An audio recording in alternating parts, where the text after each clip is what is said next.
Welcome, everybody, and greetings from another blustery but sunny day in New York City. I hope you're all staying healthy and well. My name is Michael Grilla, and I'm the president of the Society for Health Communication and also the head of reputation and social impact for About Kind, a global health communications agency. The Society is delighted to be partnering with Burnett Garcia and colleagues during this Women's History Month to discuss gender-based inequalities and the challenges facing women in communications, advertising, media, and technology industries. Very briefly, I'm going to share some background on the Society, go through just a few quick housekeeping items, and then we'll get started. Next slide, please, Lashandra. For those of you who are not familiar with the Society, we were established in 2016 to help unite professionals from across the field of health communication. We're now nearly 4,000 members strong and growing, working to share resources, exchange best practices, and advance the evidence base of the field. Individual membership is free, so if you're not already a member, I highly encourage you to sign up, and you'll be able to gain access to events just like this one.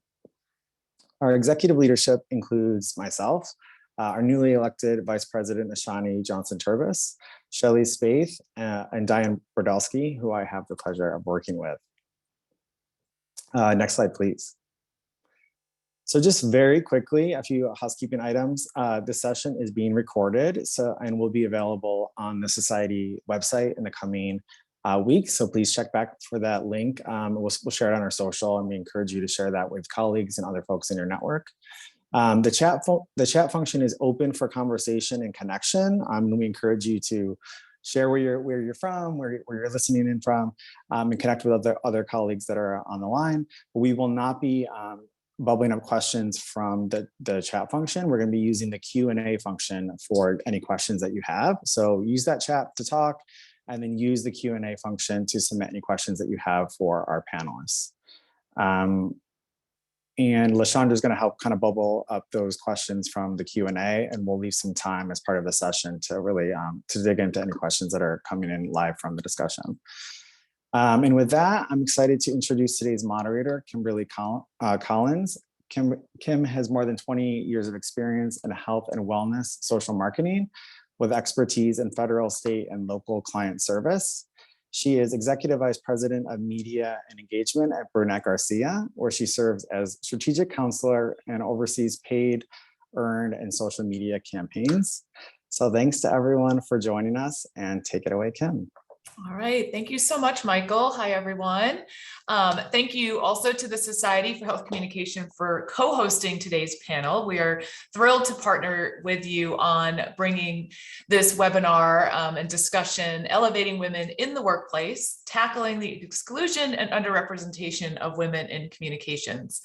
And as your co-hosts, Burnett Garcia is a full-service advertising agency dedicated to social impact with a very robust portfolio in public health and safety work. So all of the topics that we'll talk about here today are very near and dear to our heart. And it's a timely discussion as Women's History Month comes to a close. Many of the issues impacting women in the workforce have really been in the spotlight. Whether it's pay equity, lack of promotion into leadership roles, or the disproportionate number of women leaving the workforce due to COVID-19 and the expectation to juggle family, career.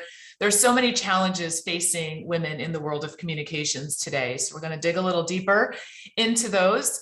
According to studies, 1 in 5 women in communications experience job loss, furlough, or pay reduction, and women were 1.3 times more likely not to receive employer support compared to men during the pandemic. According to She Runs It, which is a group designed to encourage and promote women's roles in communications in the advertising industry, the number of women working in marketing, media, and tech are down nearly 10% from 2020, just 2 years, bringing representation below 50% for the first time since 2018. And as we know, representation is just so important. Women are decision makers and influencers, but often remain locked out of those top roles in media and entertainment. And this trend is alarming, And as we've mentioned, today's panel will really take a deeper dive into the vital role of women in the workforce, particularly in our field.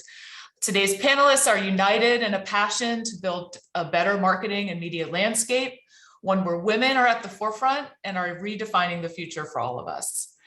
We have a diverse group sharing what has impacted their careers and also sharing their thoughts on how we can embark on change within the industry and break those barriers down together. So I'd love to start by asking each of our panelists to introduce themselves by telling us your name. We're going to get right to the conversation, right into the icebreakers and introductions. So I'd love to hear everybody's name, organization, your role, and then about a career event or milestone of which you're particularly proud, as well as your top piece of advice, that one nugget of advice that you really want to highlight for women who may be entering the communications field. So with that, I'm going to start with Ashani. Oh, excellent. Hi, welcome everyone. I'm so excited and honored to be here. My name is Ashani Johnson Turbis. I am a senior fellow at NORC at the University of Chicago. And also, as Michael indicated, I have the great pleasure and honor of being a new vice president for the Society for Health Communication. At NORC, I focus almost exclusively, pretty much exclusively on really conducting equitable and inclusive research. And so I focus my work in that space, research and evaluation. In terms of a proud event, so I gave this some thought and I couldn't think actually of just one. So I thought more like of a series of events that sort of culminated. So back in the mid 2000s, early to mid 2000s, I had the pleasure of working with the Centers for Disease Control and Prevention, the Division of Cancer Prevention and Control with Dr. Ingrid Hall. And we started some work that was focused on the formative research and the development to develop a campaign, a health communication that's focused on raising knowledge and awareness of early detection and mammography among low-income Black women. So we conducted this work for many years and developed the campaign, tested the campaign, and it really culminated in irritations. She and I were both asked to speak at multiple summits and events and workshops. We won a SOFI award for the work that was done. And so I am really, really proud of that work conducted with the CDC and with Dr. Ingrid Hall. So it was sort of a series of events that led up to that. And then the other thing is to offer advice. So I gave this some thought as well. Here is my number one piece of advice, is to do what you love. Now that seems easier said than done, right? Which is identify the thing in our work that makes your heart sparkle. I love using that phrase. Makes your heart sparkle. That you would do, that you would read about, that you would work on, that you would do, even if no one was watching. I know for me, it is reading about and understanding a variety of different research design. I know that's totally nerdy, but it's particularly culturally responsive research and evaluation, inclusive research, what it is and how to do it and conduct it well. So identify that thing that makes your heart sparkle that you would do if no one were watching, no one in the industry, and do it if you can, and identify the others who are doing it, learn from them, teach them. That's my main piece of advice. Great, thank you so much for that. Laura. Sure. So I'm Laura Ortiz. I am Director of Digital Product for an agency called Miles Partnership. And we are an advertising and marketing agency that specializes in destination strategy and marketing. And we service a global portfolio of clients that are working both in the public sector and then also in public-private partnerships. So a career event or milestone, I would say, so a little over 10 years ago, I left an organization that was in flux at the time. And at the time, it had particularly unbalanced kind of needs and expectations for the first layer of management within the organization. And it really lacked the resources and staffing support to achieve what was being asked of that team. And so we didn't have the support from the board that we needed to provide the resources that we needed and all those sorts of things. And I loved the industry and I loved the company and I loved the people that I was working with. And I really pushed myself to a place that it was beyond what was manageable within my own life because I believed in the mission. And I ultimately came to the realization that if it's not if it's affecting me in that way, then I'm not going to be able to do my best work and bring my best to the company. And so in the end, I made the choice to leave that company and start a freelance consultancy of my own. And the interesting thing that happened there was that my former employer was actually the first caller who said, what are you doing? And if you're going to still be in this industry, will you please come back? And I was like, no, because, I knew the culture and that was why I left. And what that started for me was a series of negotiations with this company. And in the end, I ended up with steady work that kept me on my feet as I started this business. And I was able to put clear limits on what was being asked and set realistic expectations about what would be required to achieve it. And I ended up raising my salary about 40% over what I was getting when I was working there. And I was doing the same work for the same organization. And it took that that saying no, that sort of creating the space and saying, wait a minute, do I really need to be doing this? And is this reasonable, to be able to open up the door for the communication that was needed to achieve what we needed to be doing. And that was a watershed moment for me, because I had come from it was my first decade in work outside of college. And it made me realize, I'm no longer earning my stripes. I actually really know my stuff and I'm highly valuable here. And so I need to recognize that value, stay humble, do the thing that I love, and contribute back on terms that with a company in a way that works for me. And when you can make your work for you and also be able to contribute back, that's the most fulfilling thing that you can do. And so that led me to understand, my value as a contributor in my chosen field, and sort of steered me down a road further that has led to, more elevation in my career. And that's been great. And so my advice, kind of on the same tone there, is, be humble, do the things that you love, and become an expert.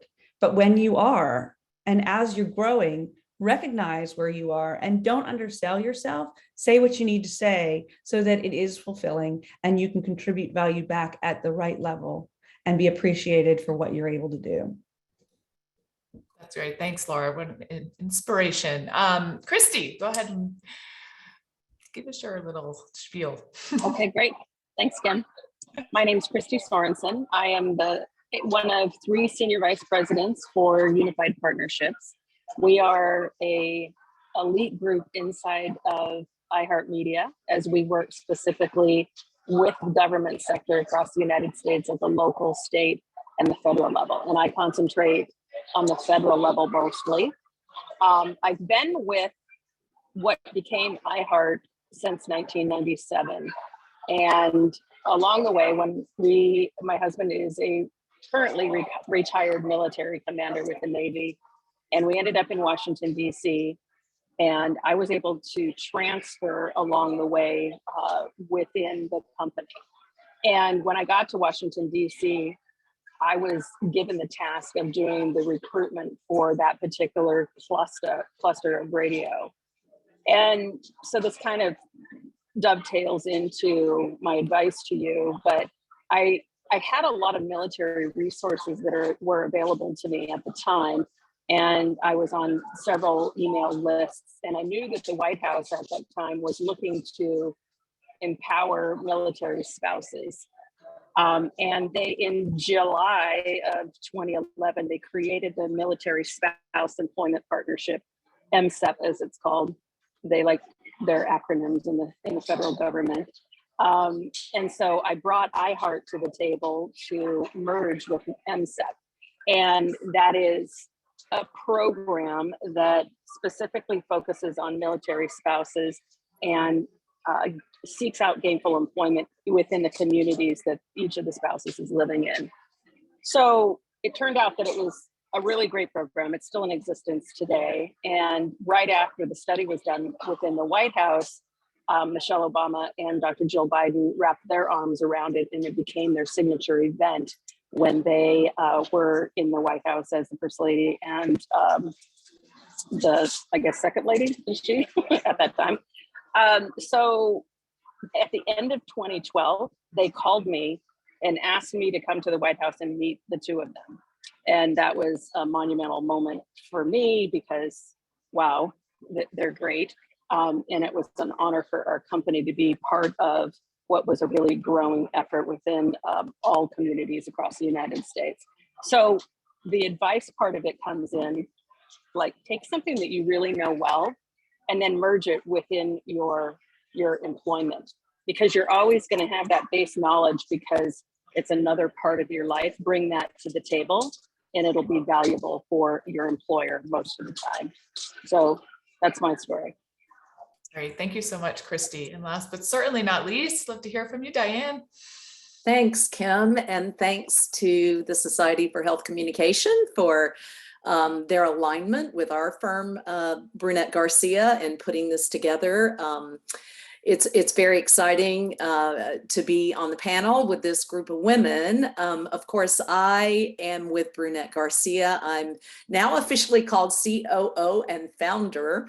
And anytime they call you founder, you're pretty advanced in your career. But my role now is certainly very different than it was in the beginning. In the beginning, I started out as a writer producer, graduated into account strategy and new business. But today, as founder, I believe it's my job to celebrate and stoke our culture, our BG ethos, to inspire the team to stay passionate about telling stories, stimulating minds, and connecting with diverse audiences.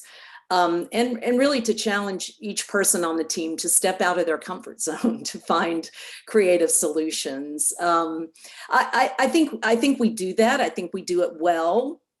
And I guess what I'm proudest of, well, that we've survived for 20 years as a small business, but honestly, when you look at the past 3 years, going through the pandemic, there have been unforeseen, unprecedented challenges for small business, as there was for everybody. But I'm really proud that we quickly pivoted from 3 geographic offices with 35 employees. I know it's not huge, but for us, it seemed huge. And then coming through the pandemic, all of a sudden we were 100% remote, and we grew our team to over 50, the 52 folks we have today.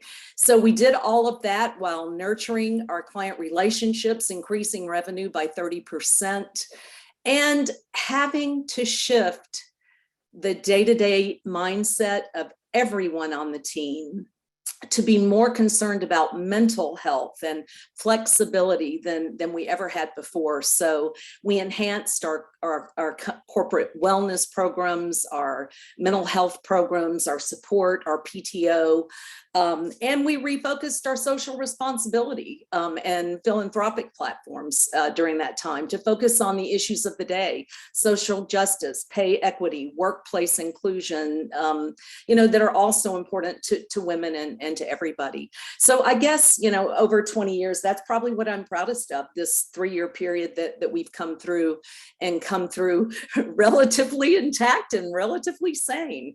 Advice, I came along at a time when you had to hide your womanness. So I think my advice is not to hide that, fly that flag proud and loud, and lean on the things that are unique to you as a woman, that empathy, that emotional IQ, that innovativeness that we've all been forced to have and do and be, because those are the things that truly will pave your way. And then one last thing, which is a little counterintuitive based on this conversation, but read the room. Never assume you weren't taken seriously just because you're a woman. There's probably some reason you weren't taken seriously. Sometimes it's because you're a woman, but don't assume that. Be your best and do your homework. Great. Thanks, Diane. Thank you, everyone, so much.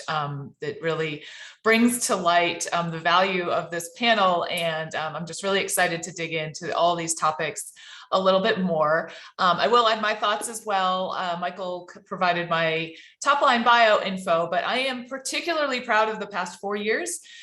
where I have been empowered to build an entire department and team from basically from scratch at Burnett Garcia. There really wasn't, there was a fledgling outreach department at the agency when I came on board, and was really just given the tools to do what needed to be done to build a PR and media team and continue to nurture that to what now is a big part of our business. So I left, I took a leap of faith and left a really big agency where I had been for 18 years to walk into a shop with two people who were doing PR, amazing media professional, and just be able to apply what I had learned throughout my career to growing this department. So very proud of that. And thank you, Diane, for your trust in that process and in me as well. But my top piece of advice is that, and this is also feels counterintuitive sometimes, but is that you can do it all. You just can't do it all at once. So I just encourage everyone to keep that in mind, that especially, we're gonna transition now to talking about some of the personal and professional battles that we go through, and especially over the last couple of years, and just, to keep that in mind, that it is possible. You just can't do it all in one day or week or month or year. So like I said, we'll kind of move now to the roundtable part of the discussion. And, we've all alluded to it in our intros, and, the last couple of years really have caused a seismic shift in our calibrations between personal and professional. We were all in offices, we were dropping kids off at school. Then one day we were all home and our kids were on our laps at kitchen tables, or you were just used to working with your colleagues next to you, and then you were home and you were by yourself, or your significant other was talking to you all day.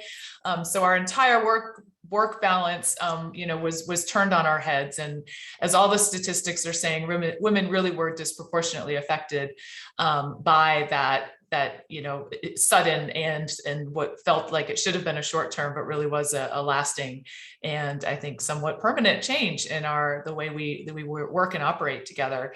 About 1.1 million women left the labor force during that period. So the challenges persist across the workforce. That's not just in our industry, but really across the board. So I'd love to, again, I'll start with Ashani again, and just ask you how you balance your personal and professional responsibilities. So, well, thank you for starting with me again. I think it is an excellent question, and I am going to answer this question in opening with what you said, which is you can do it all, you just can't do it all at once. Which I think is so true. And I did not know that early in my career. I think I ran myself, I ran myself a bit ragged. Multiple key ways that I balance professional and personal life now that I didn't do earlier is I set specific time for things and I set boundaries and work really hard to stick to those boundaries, right? So like my husband's so hilarious. He told me years ago, he's like, you need to read this book, Boundaries. He was really referring to it with respect to my relationship with my family, but I was like, I'm gonna think about this with regard to work. So some concrete things I do, I just, to make this very applied and practical, I take a midday walk every single day, either by myself or with my husband for about 30 or 45 minutes. It's just a midday and it's great. That's like my personal time by myself or my personal time with him. And it's great. And that is personal time.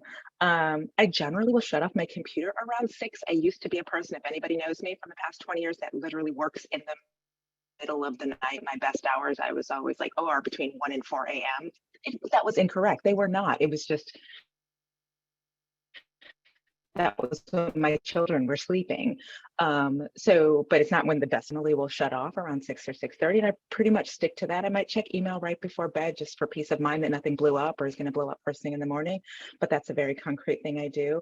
And then another thing in terms of balancing it is I actually set time, not just for work, but for learning. So whether it's reading an article or reading a chapter of a book or understanding something new, it's not just like, I'm going to do the work or work on the project or send these emails, but set time away from me balancing this. I set some time aside for learning. So those are some key ways, setting time for things and boundaries. I knew I was going to do it at least once. I was going to talk on mute Yeah, at least of once. course. So bear with me. Hopefully that was it.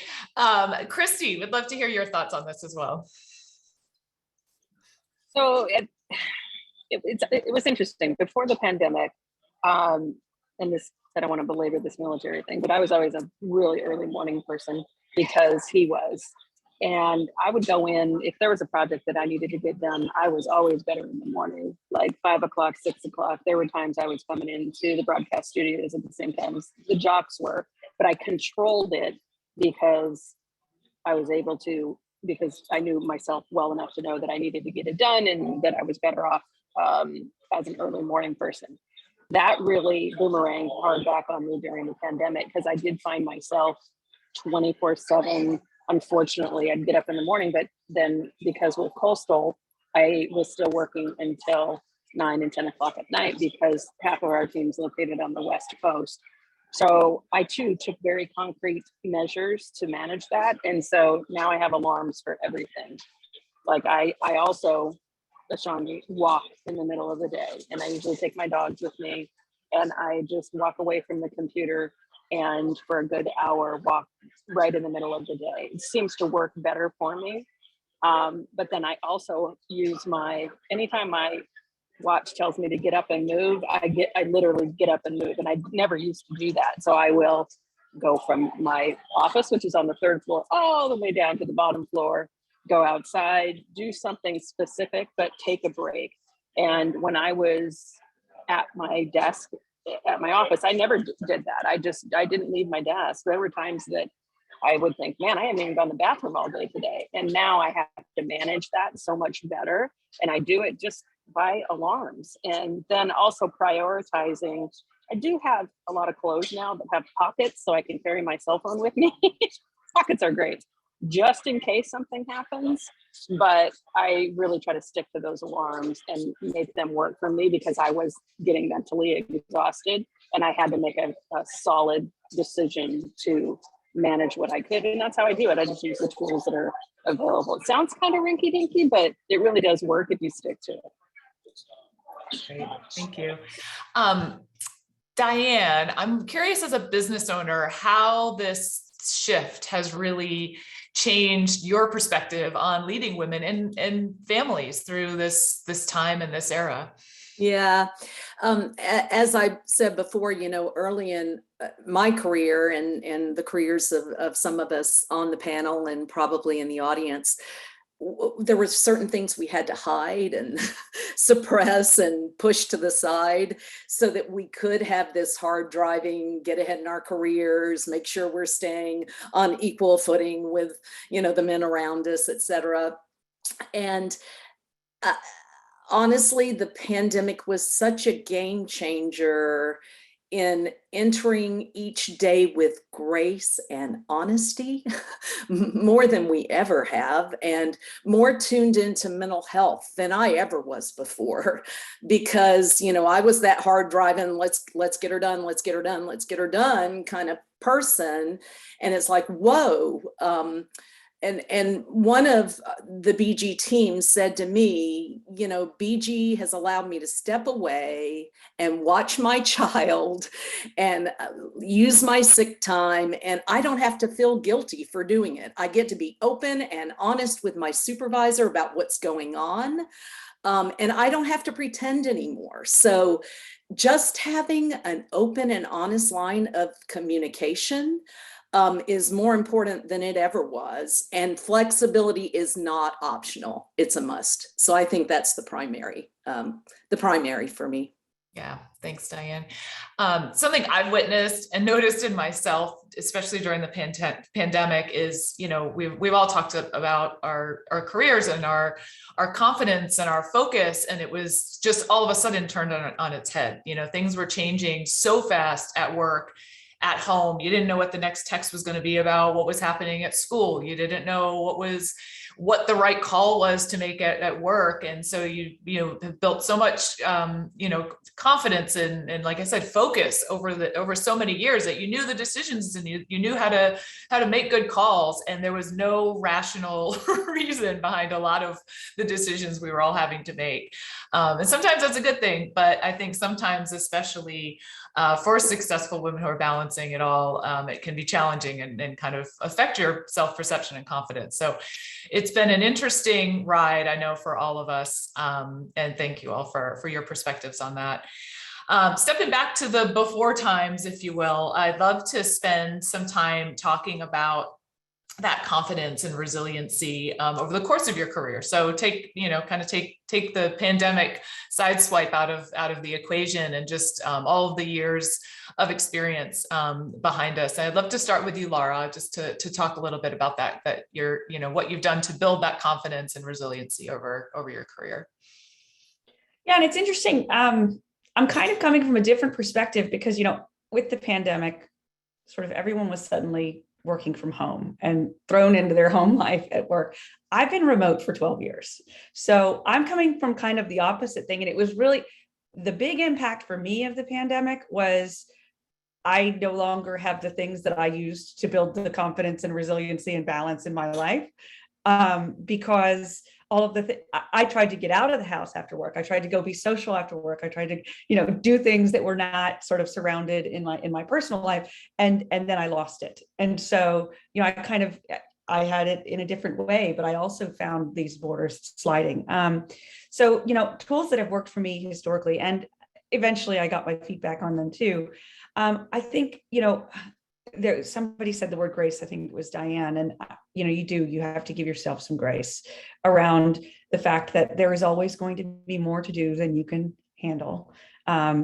If your business is doing well, especially if you're in client service, I know some people are in-house and some people are in client service, but people are always going to need you and you can't always control when it's going to happen. And if you see it as a failure that you could not get it done because you were being asked, even though you don't have complete control over that, then that's a problem. So you have to become somebody who is confident about setting limits and really listening internally about like how you're feeling. And when you start to see those signs of burnout or that sort of range of impossibility sitting out there in the future, listening to that and proactively taking action and saying, hey, we need more for this. I need help here.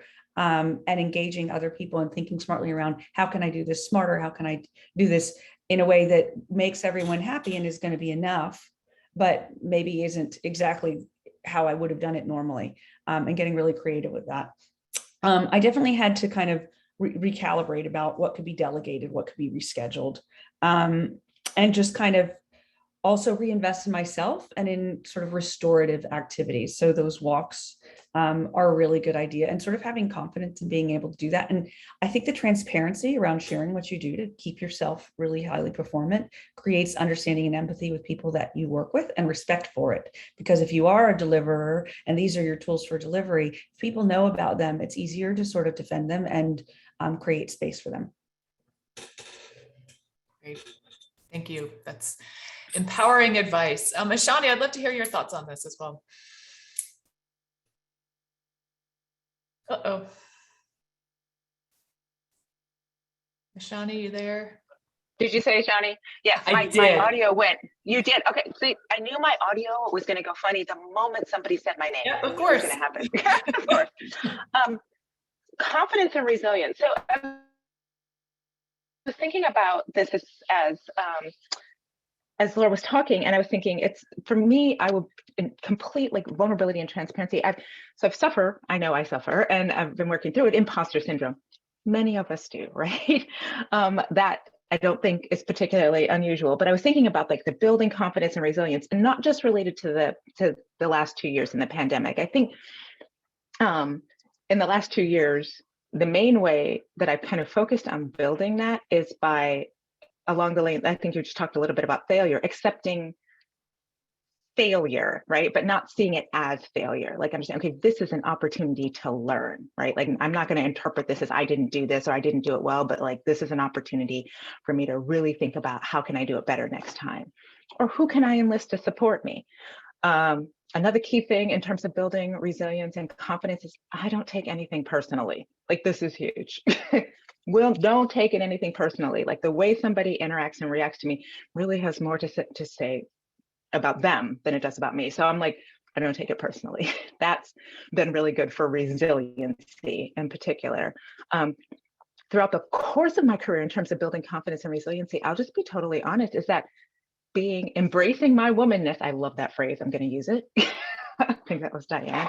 But and my Blackness, I like to think I've sort of always embraced that, is that I literally felt like I need to stack credentials and I need to stack degrees. Like, and that has built confidence.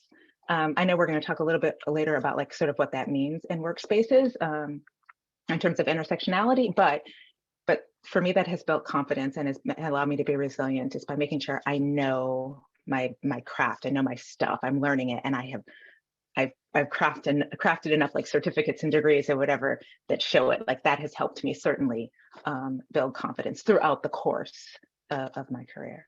So great, really helpful. Thank you. I totally agree. I think that making mistakes, learning from them, and then carrying those lessons with you and building upon them. Even though it sounds scary, and especially when you're just starting out, you want to do everything perfectly. But if you don't make those mistakes, then you don't learn and you're not empowered to do better next time. I often, sometimes when folks on my team are having a rough day and they just, if feel like a client was on their case or it just didn't go perfect, I was like, these are the days, they're so hard when you're in them, but you're going to look back and feel like you've learned so much and that you're so much stronger and more confident and you know how to handle it next time. So if we don't go through those tough days, then the great days, the big wins are that much farther off. So appreciate that perspective as well. So I'd like to talk a little bit more about some of those kind of core strategies for women to think about and invest in themselves as they build their leadership skills. I'd love to start with you, Christy, with that question.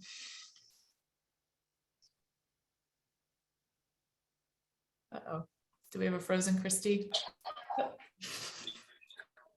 Interesting. Can you hear me now? No. Let's pitch it to Diane, Christy, and we'll come back to you. Honestly, something that Ashani just said about learning, lifelong learning, I think a core strategy is to never stop being a student, whether that means degrees, whether that means professional certifications, whatever, reading articles, whatever, never stop being a student. Always be focused in on what's going on in your industry, what's going on in the world, and just be a student of everything. I also think that women have often overlooked the value of presentation skills. Make sure that you hone your presentation skills so that when you have that opportunity to be out there, that you come across clearly, concisely, and professionally. So don't be afraid to invest in that, and ask your company to invest in that on your behalf, because it serves them well too. So I think never stop being a student, invest in presentation and storytelling capability. Find a professional organization like the Society for Health Communication and belong, but don't just belong at the member level. Get yourself on the board. And if it's not SHC, find another professional organization that you can get yourself on the board, because then you can certainly start connecting at a level that's really going to help, and it's going to pay off in your career, and you're going to keep learning. Like I say, you'll be that lifelong student. So that networking piece is really, really critical. Find your mentors. There's somebody on this call, I saw her earlier pop up, who has made it her work and her intent to find mentors within our organization. And that's super, super smart. That's super smart. So do it. Seek out a network, find those mentors, And I think the final thing, because this is what I did, it sounds like it's what Lara did based on what she was talking about. If you don't find the opportunity you're seeking, create it. Make it happen. Yeah, there are going to be folks saying, no, you can't do it, whatever. The naysayers will always be there. But if you find just the right opportunity, if it's that thing that makes your heart sparkle, as Ashani said, then you can create it and you can do it. Great. Thanks, Christy. I hear you're back. I think I am, Yeah, actually. that sounds great. Sounds great. Okay, good. So when I think about levels of learning, the way that the organization works that I'm employed with, they, for many, many, many years, and we're just getting out of that now, always led with themselves. So you would enter into any presentation or any conversation with how great we are. And that never really jived with me, even at the very beginning when I started back in 1997. I'm like, why are we talking about ourselves? It's not really about us. It's about what we're trying to get accomplished, what the goal is. It's about the client. So many years ago, I told myself that I was going to figure out how to say one thing inside the organization and say another thing and do the right thing. And I learned how to do that along the way, and doing the right thing and having gut checks about what that right thing is, if you don't know, has served me well. So you learn tactically inside of your organization the things that you need to learn, so hone your craft.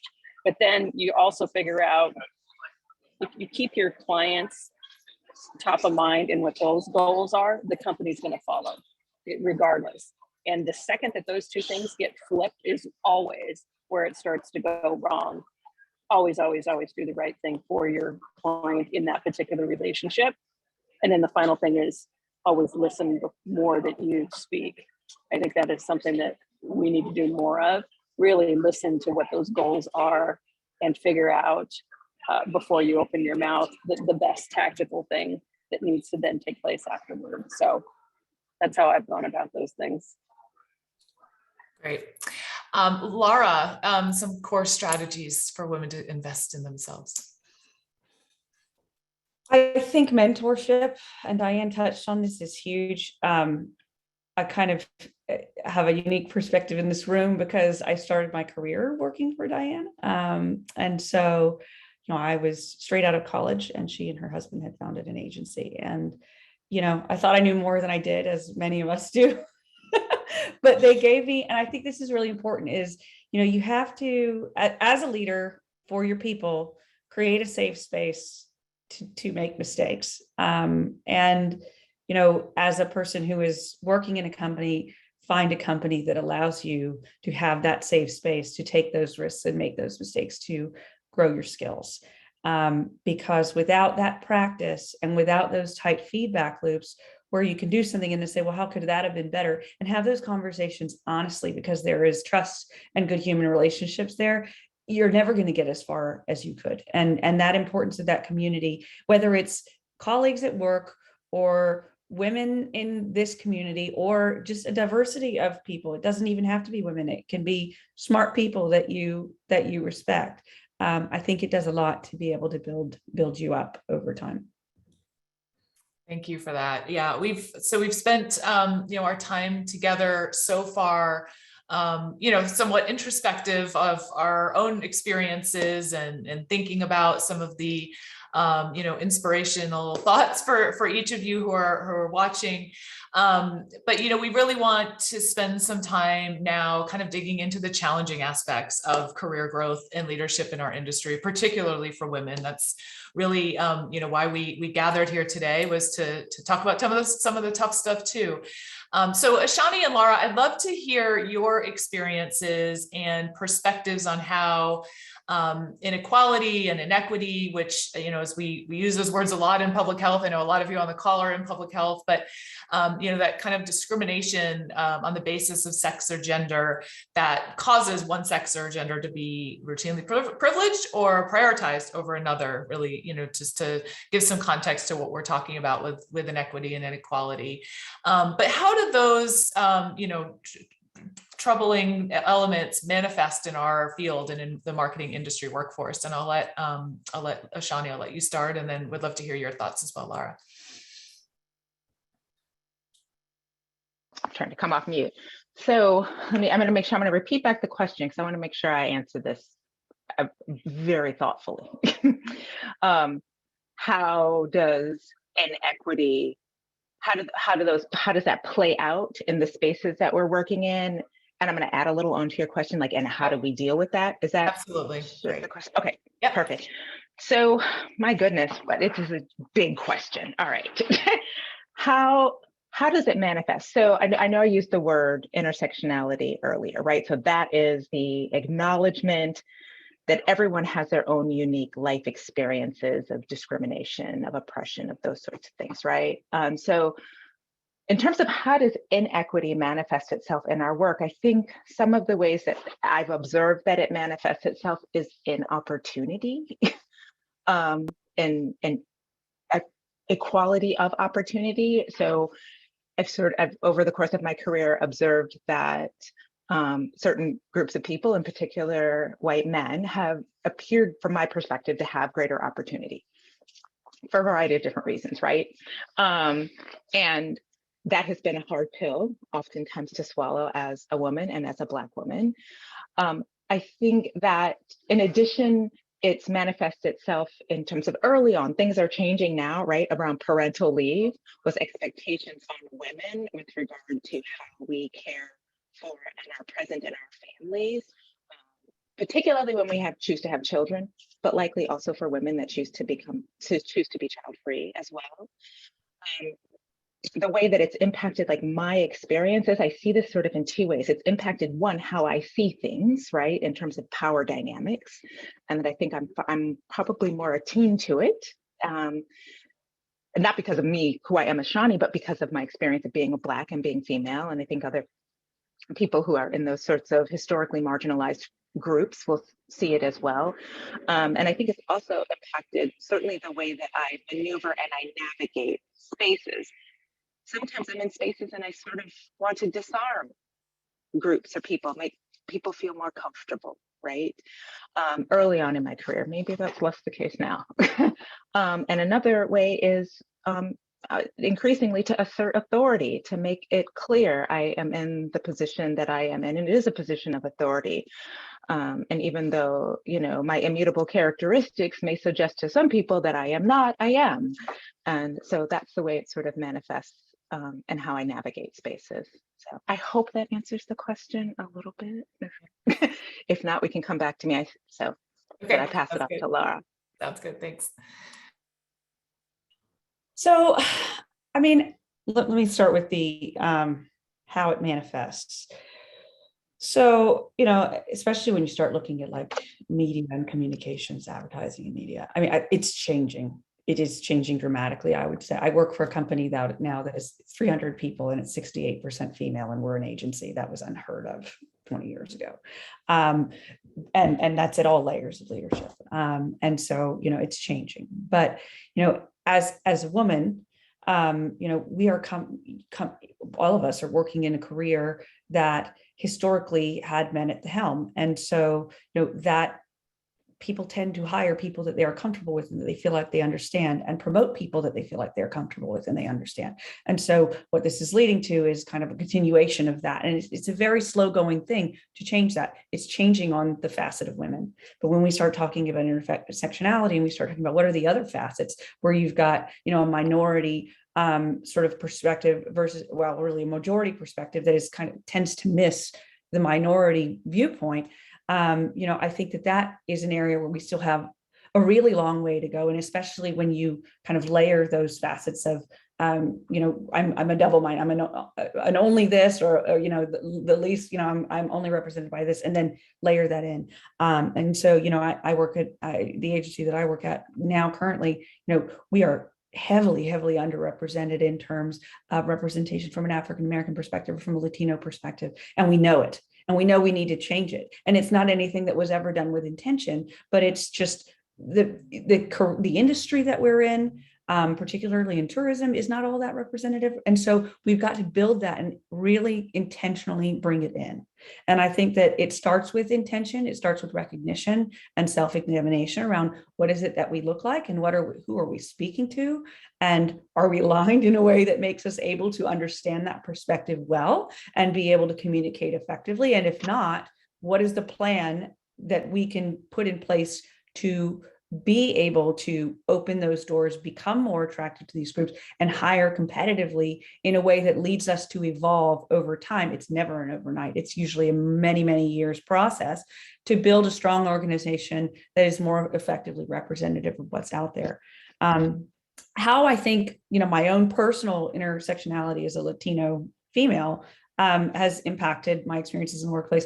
I think it's interesting because I'm not, I'm also white, which is majority. And I grew up in Miami, so I was Latino and I was the majority. And I think you would argue that, non-Latino Caucasian people in the city of Miami are by far the minority and almost like get the experience of what a lot of, national minorities experience outside of South Florida.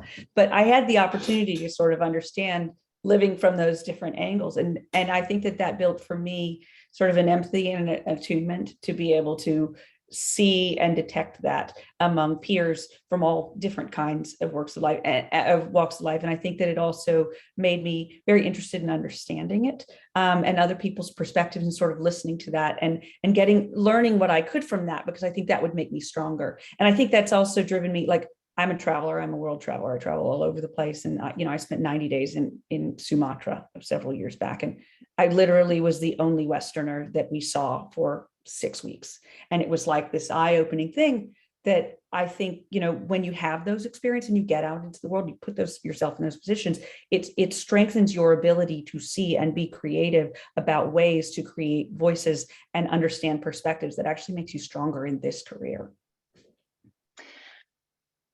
Go ahead. I was just going to say, I was going to pause and let whoever wanted to jump in go ahead. So please do, Shadi. Can I jump in just and add one thing? And this is less like specific answer to the question. I think Laura did a phenomenal job. Is I just want to bring up this concept of belonging, right? So we talk about inclusion, right? And we talk about diversity. And Laura just mentioned this, right? Like being more inclusive, representativeness, absolutely critical and important. But I think I think that this sense of not only creating spaces where people are included, where we see diversity, where there is representation, is to create spaces and forms where people feel like they belong, where women and BIPOC people feel like they belong, which means the ability to bring one's authentic self to work, right? And this is probably a much longer conversation about what that actually means in practice, like the how related to it. But I just wanted to just say out loud, yes, diversity, yes, inclusion, yes, representation, all of those things, but also thinking through what it means within one's organization, within one's field, within one's space to motivate or to promote that sense of belonging, and particularly being attentive to what that means for women and BIPOC people. Thank you for adding that. And this is such an important topic. I do want to just pause and see if Diane, either you and or Christy have additional perspective based on what you've witnessed in your careers. Well, I come from the world of Mad Men, so it's rampant. And I think that when you said the word belong, I, along the way, figured out that I belong there. And even though the opportunities maybe passed me by, I felt like I belonged there, and I felt like I had earned the right to be in that room. And that was something that, because I lived all over the country, what you experience in Texas is completely different than what you experience in Seattle or Washington, DC, or Newport, Rhode Island. Or in the Caribbean. I got the opportunity to live in the Caribbean. Every part of the country is so drastically different. You're always, I don't know. I think once you decide that you belong there, then you can manage it and you can react. I think a lot of this is how you react to it as well. So it's not passing me by. Maybe I just wasn't the right person. So I never really felt like I had a chip on my shoulder. I just would do the best that I could, learn more, own that craft, move on to the next step. So I know it's a thing, but I try not to let it bother me. Great. Diane, any additional thoughts? Not really. Obviously, I think Lara and Ishani did such a great job of speaking to systemic bias, pay gap issues, women leading double lives with work and home. And those things are mighty and real and undeniable. I do think we're seeing some progress in our industry just because the numbers have shifted a bit.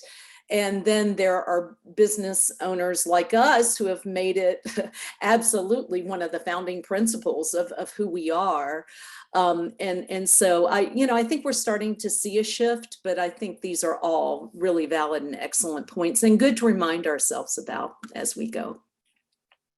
Thank you all. I think really robust and valuable conversation and comments throughout. Diane, you mentioned the pay gap.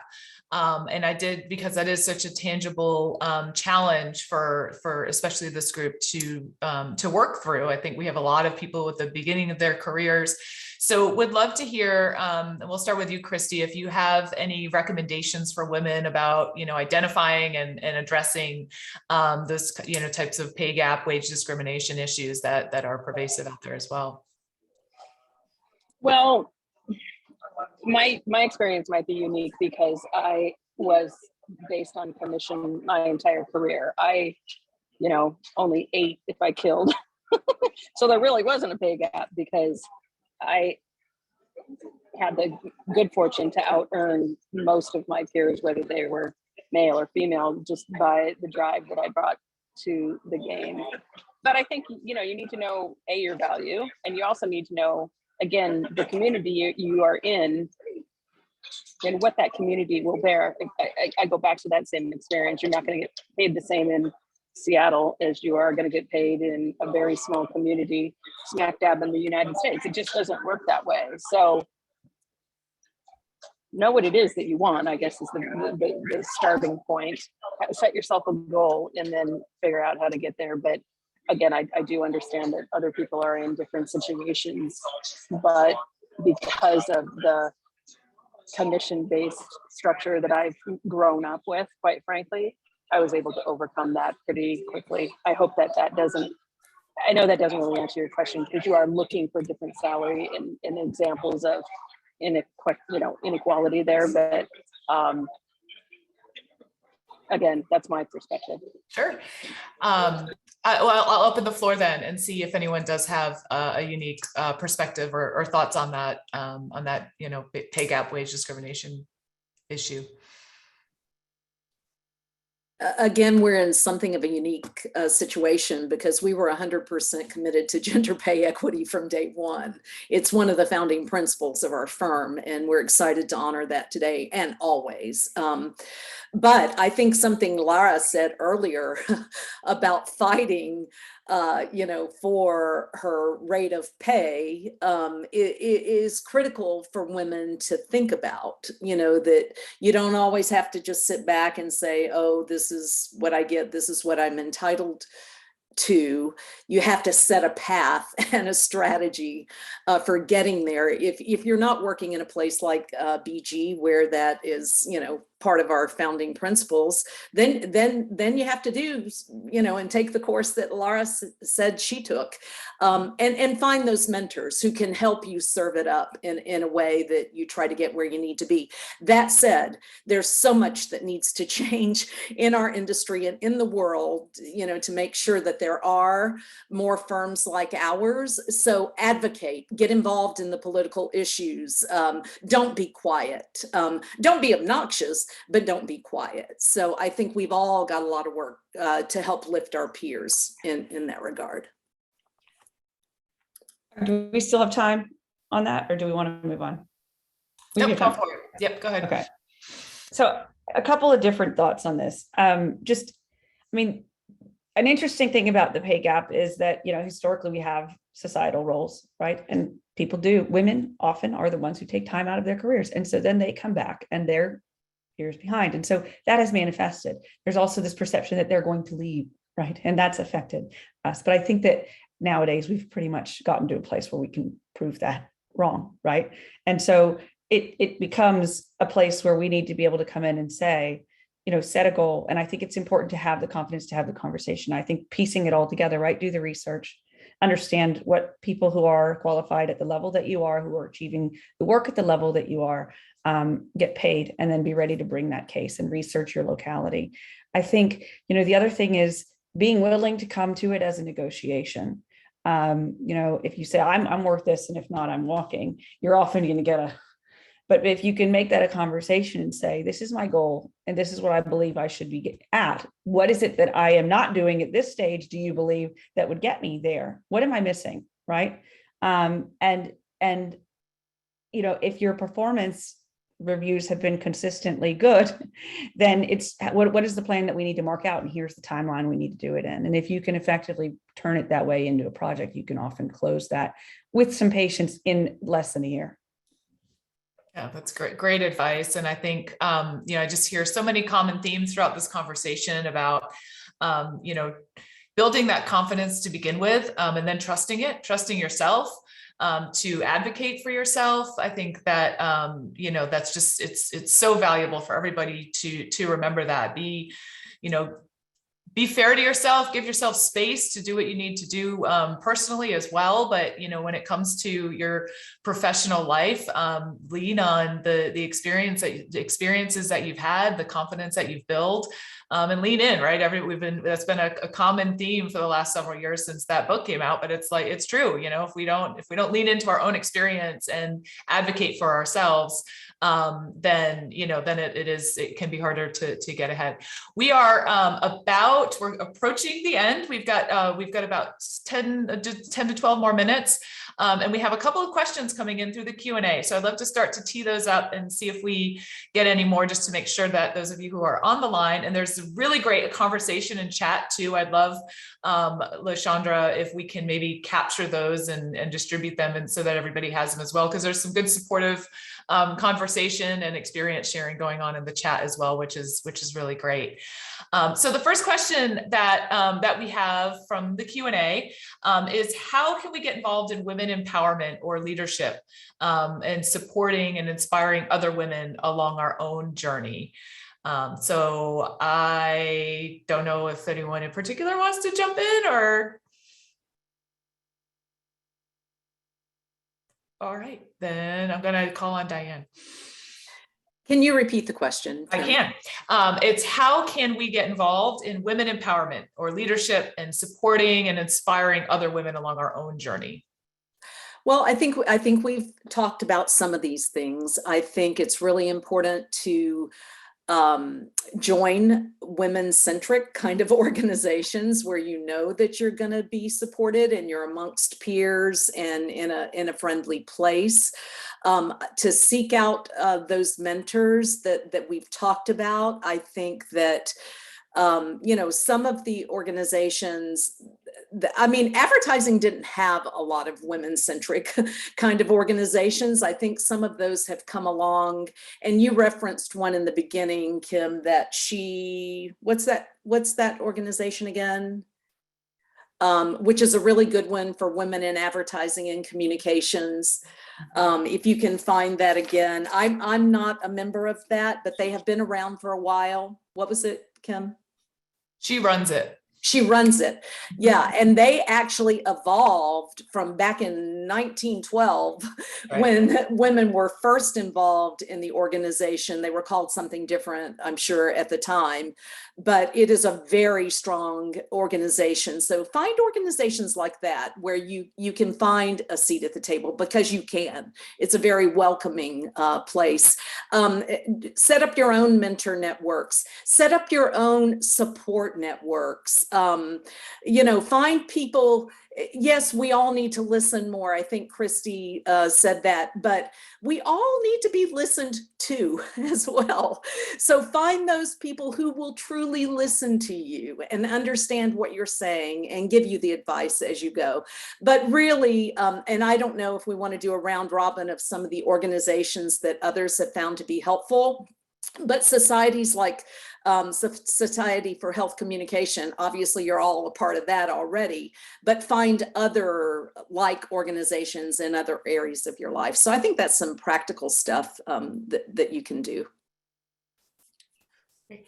So, Shani, I came off mute only to say one quick thing, which is actually I'm going to like reiterate something that Diane just said, which was wonderful, like about joining organizations, but Diane also alluded to creating them, right? So I just wanted to stress, like, join them, but if you don't see them, create them, or create them just in the space that you're in within your own work environment, and the affinity groups or however one wants to structure it, but create it. The other thing I just wanted to share real quick is throughout the course of this whole conversation, we have been using the word, and I think it is perfect. We've been talking about mentors and mentorship, but I'm also going to put another word in our mouth, which is sponsorship.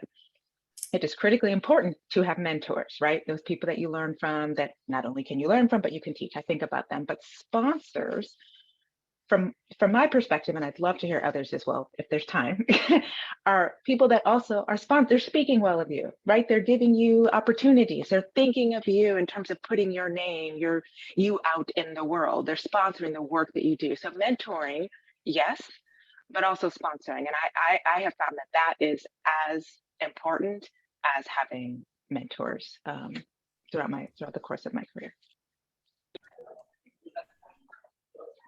Kim, if I could just add one other thing. So sponsorship made me think about that. One of the things that I did inside the great company that I work for was what we do best is communications. So I took initiatives to leadership, high leadership, not local leadership, but people that run the company, and asked them to support those initiatives as part of their corporate responsibility.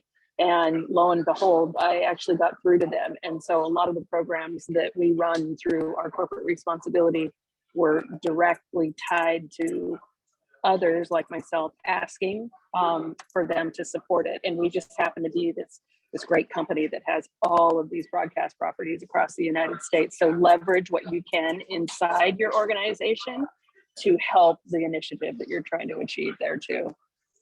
Yeah, and oftentimes it's not that it hasn't been done because no one believes in it. It's often it just hasn't been done because no one has put their hand up and made it something that everyone's conscious of. Thank you all for that. We have a very specific question for Shani. Curious to know what book your husband recommended that you should read about boundaries. Oh my gosh, I don't know which that book it's. Oh my gosh. Okay, so then put me on the spot that way. I'm gonna have to get back at you. It's called Boundaries. And there's a bunch of books that are like boundaries at work, boundaries with your parents, boundaries with your kids. Does anybody know this? But okay, somebody said they have it right here. Yeah, I think it's When to Say Yes and How to Say No, How to Take Control of Your Life. The one with the red pencil on the front. Yes, thank you. Thank you for saying red pencil. That's the one. That's the book that my husband recommended that I read. But y'all, I have so many other books that are really good to read that I'm more than happy to make recommendations about. But thank you, Laura, for saving me. Oh, how funny. Well, and the chat is lighting up with titles. Good. Women to my rescue. I appreciate it. We've all got each other. See?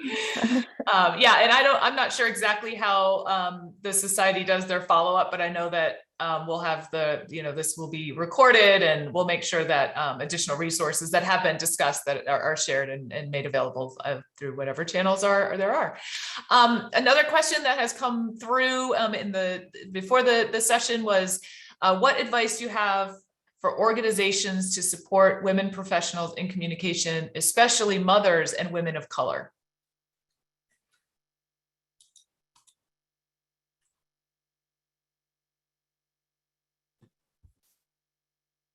Advice for organizations to support women professionals in communication. So specifically in our field, and especially for women and mothers and women of color. So I have thoughts, but I'm going to say them quick because I feel like I talk too much. So I'm going to say this real fast, but I want the other ladies on the panel definitely to chime in. I made a list, y'all, before this. So thinking about this question. All right, parental leave, expanded parental leave, policy. This is in the policy space. Flexible schedules, remote work, that's already happening in a lot of spaces. Organized mentorship and sponsorship, giving opportunities within organizations for all people, but especially women and people of color to have speaking opportunities. Those were some that popped up. Other is modeling attention to issues. Let me see if I want to say this right, relevant to women and people of color. So for example, within one's organization, if you observe that women and or BIPOC groups are especially interested in culturally responsive evaluation, inclusive and equitable research and evaluation, participatory approaches to research, those sorts of things that oftentimes, not all the time, but we tend to be very interested in, like embrace those and be attentive to that and model attentiveness to those. Those are thoughts. Excellent. Any other thoughts from the panel on this? All right. And this is a very tactical question, but degrees or other continuing education that you think are most valuable in this field? And the field is so wide. You know, Diane's comments around presentation and presenting work. I'm not, and I may be in the minority here, but like, I feel like in the degrees do a lot. They can do a lot in the sense that they teach you where to look and how to research and expose you to experience. But I think that there's a lot of continuing education that you can either do on your own or that you can do through workshops and things to develop specific areas where you may have a gap. If you're super uncomfortable standing up in front of a room and presenting a case for something, or you find that you're running into things where people aren't buying what you're selling, right? Then focus there. If you're particularly, unsure about what it takes to become a great manager, then focus attention there. And I think, it really depends on what you're trying to develop to do that. I mean, that said, of course, there are leadership training courses and all kinds of things out there as well. Yeah, I agree, Laura. I'm a big advocate of getting as much experience as you can and learning from that experience and honing in on specific development skills and like I said, taking some risks and making some mistakes and learning from them and growing as well. I agree with all of that. And obviously I'm a big believer, having gotten a degree in theater and ended up in advertising. Now you know why I said presentation skills are so important. That said, I know that in the area of public health and with our clients, it has been important that we have some MPH people on the staff and we have some PhD people on the staff and that kind of thing. So you also have to think about who your clients are, what the environment is, and that sometimes you do need some of those academic creds. So just think about which area of the business you want to delve into and match the academic credentials with that. We're able to do and we have folks on our team who didn't even go to college and they're successful in communications. But you just need to think about which area of the field that you're interested in. Yeah, and I think that goes back to Shawnee's one of your earliest comments in the discussion is to, find your passion and what you love to do and invest in yourself there. And for some, that's going to be academic. For some, it's going to be very tangible and, specific skills. And so I think if you're finding your passion and following it, and then you'll be so much more successful. And I also think professional organizations and like community organizations involved in getting into the leadership layers there lends a lot of credibility that, indicates it's not a hobby. Mm-hmm. One other really quick notion, because I do communications for government and specifically the federal government, start searching, start doing Google searches. You would not believe how many resources are out there that are provided to us by our local communities and by our federal government that go unused. Just look for it. Higher education doesn't have to be an institution. It can come in many, many different ways. And if you look for it, either financial help is available or resources are available. think old school, go to your YMCA. Those are the types of community organizations that still exist that are really good for knowing your community and giving you a connection to your community. And then as a result of that, lift you higher and higher. Thank you so much for that, Christy. And thank you all for this robust conversation. I think, again, the common themes that we heard are, follow your passions, find your voice, lift yourself up, lift those around you up. I think if we all encourage and empower each other through this journey and advocate for each other, advocate for ourselves loud and clear, we heard that, then, that we're just so much more empowered to be successful and to continue the success that we've all started. So thank you all for joining us. Thank you, panelists, for your wisdom and thoughts. And I'm going to turn it back to Michael for a couple of closing thoughts, and we'll carry on with our Tuesday. Thank you all. Well, thanks everyone for sharing your insightful and thoughtful perspectives. I thought it was a really great conversation and very timely during Women's History Month. So thanks to you all. And thanks to our organizational partner, Brunette Garcia, for elevating this important conversation. Really appreciate it. I'd also like to give a big shout out to Lashandra Cordier, who really made this, this discussion possible. Amazing, so thoughtful and fast and creative in all of her work. So really appreciate you elevating this conversation and making it all possible. And just as I mentioned, we'll follow up in terms of the recording being available on the Society site in the coming weeks. Encourage you, if you enjoyed this conversation, to share that with others, become a membership of the Society, share that with others, and encourage them to be members as well. Mark your calendars as well. We have our annual summit, which is going to be a hybrid of in-person, which is very exciting, and virtual on June 14th in Austin. So we hope to see you there. And we will be discussing lots of different topics, including health equity, mental health, resiliency, building trust among the field. So we really looking forward to unpacking a lot of important conversations. And that's really it. So thanks to everyone so much for joining us, and have a great rest of your day. Take care. Thank you.